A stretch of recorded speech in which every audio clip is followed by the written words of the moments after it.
Rêve de gosse fête ses 20 ans. Mais au fait, c'est quoi Rêve de gosse? C'est la rencontre sur le thème de l'aviation d'enfants ordinaires et extraordinaires. En quelques chiffres, c'est plus de 25 000 enfants concernés, 180 opérations locales, 5 000 personnes impliquées, 2 500 instituteurs, éducateurs, élus, pilotes ont participé à cette formidable initiative. Alors lundi, en présence de Pascal Thévenot, les enfants ont planté 3 rosiers, symbolisant toutes ces amitiés nouvelles. C'est vraiment un projet fantastique dont on vient de célébrer les 20 ans, qui met en relation des enfants ordinaires et des enfants extraordinaires, notamment d'IME. À Vélizy, on a la chance d'accueillir ce projet Rêve de gosse depuis plusieurs années. C'est une vraie chance pour nos enfants parce qu'il faut savoir que chaque année il y a 10 villes-étapes dans toute la France et on est la seule ville d'Île-de-France. Donc on est vraiment touché par ça. Et les enfants ordinaires travaillent tout au long de l'année avec des enfants extraordinaires. Ça crée des liens, ça leur permet de travailler sur la différence, sur l'acceptation de l'autre. Je pense que c'est vraiment exceptionnel pour nous parce qu'on n'a pas la chance d'en rencontrer tous les jours. 20 ans de Rêve de gosse, ce sont 25 308 enfants. Au début du projet, il y a une certaine appréhension, surtout de la part des enfants ordinaires qui n'ont jamais eu l'occasion de rencontrer des enfants extraordinaires. Mais cette appréhension, je ne suis pas certain qu'elle dure 10 minutes. Et après, il y a vraiment une collusion entre ces deux catégories d'enfants.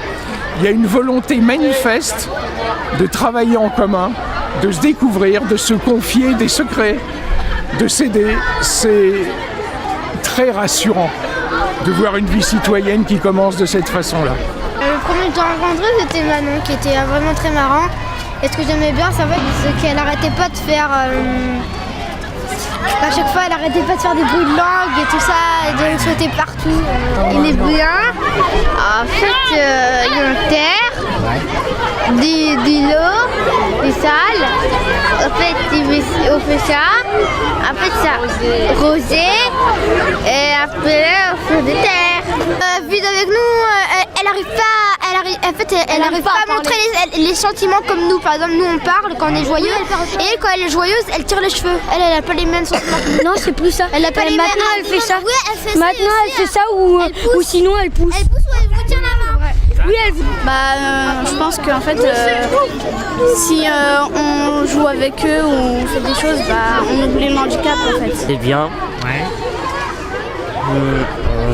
Plus on travaille sur ça. Ouais. Et voilà. Moi je trouve ça génial de pouvoir faire autre chose que rester dans les institutions avec les enfants, voilà, pouvoir faire un mélange avec d'autres enfants, voilà, à travers cette activité, c'est juste génial.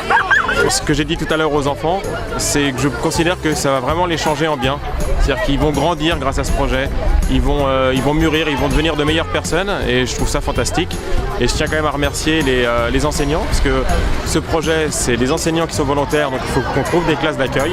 Et donc je remercie Madame Michel à Jean Massé, Madame Virol à Rabourdin, Madame Lavalette à Exelmans et Monsieur Grangeon à Fronval qui ont décidé de porter le projet cette année sur la ville.